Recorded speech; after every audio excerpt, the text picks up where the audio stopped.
thank you so much for joining me today. It's really exciting times in India where you're seeing the government actually facilitate and build up the fintech ecosystem.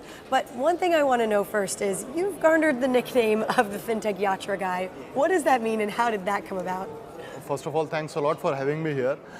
So I have always been a believer in the fact that when you want to learn something, you need to hit the ground and learn from the grounds up.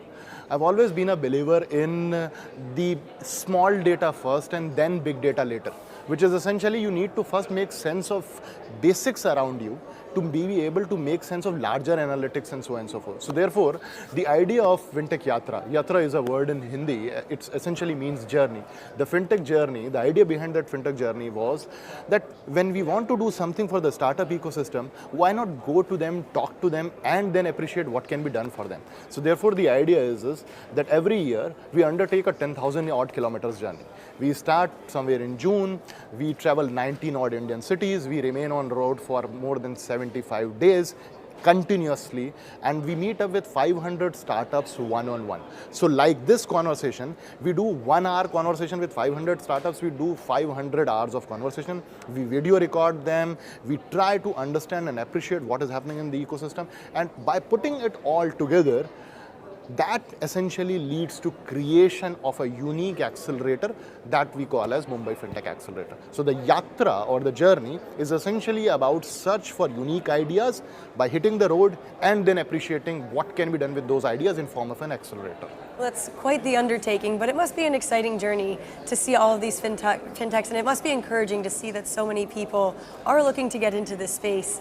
But how did the partnership with the Indian government come about out of all of this? Yeah, so the partnership with the Government of Maharashtra came from the point of view that the government had launched a fintech policy, which was in February 16th last year, 2018. And as part of their fintech policy, they were looking at actively promoting the startup ecosystem. So when I was planning my road journey at that point of time, by chance I met with the gentleman who heads the department, the principal secretary IT of the Government of Maharashtra, and he was excited about the idea. He said, why not let us promote that idea in a larger manner. It was the Chief Minister of Maharashtra who flagged off our road journey, and then we started on it. So government on its own was keen to explore the idea because it was new, it was different, and that's when they came into picture. And it was part of the policy they had launched. They have launched a policy under which they are actively supporting the startup ecosystem by providing them grants, by providing them access to various tax incentives, benefits and other things, co-working incentives and so on and so forth. We were part of one of the value chain providers to the government in that sense. So tell me a little bit about the startups that you're looking for. How do you choose them? And ultimately, what's the end game for this program? Yeah, so the way we look upon at startup, when we do those conversations with the startups, when we do one-on-one conversations, before that we enter into an understanding and adjustment with our corporate partners, who then decide and define upon to us that what kind of solutions they are looking at. So when we meet up with a startup, we try to see, do they have a right kind of solution for our institutional partners? If yes, they have that kind of solution, we go ahead and identify that startup as first set of startups we are looking at. So the 500 possibly becomes around 40.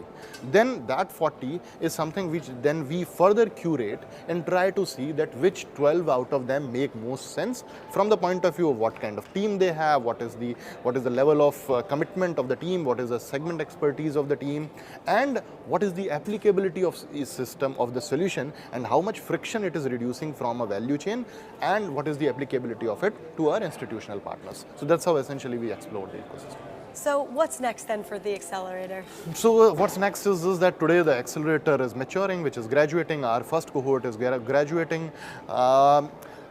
For the next year, we have already started preparation. Yesterday, we launched the Yatra, the journey for this year. This year, we are expanding the journey. First, we will be covering 10,000 kilometers of India. Then within that journey, we are entering Bangladesh also. So by road, we will be going from India to Bangladesh and then coming back. And then we'll continue with the Indian journey. So first is India Yatra, then Bangladesh, and then our accelerator. Then after that, that's a bit of a longer call, is when we are going to Jordan.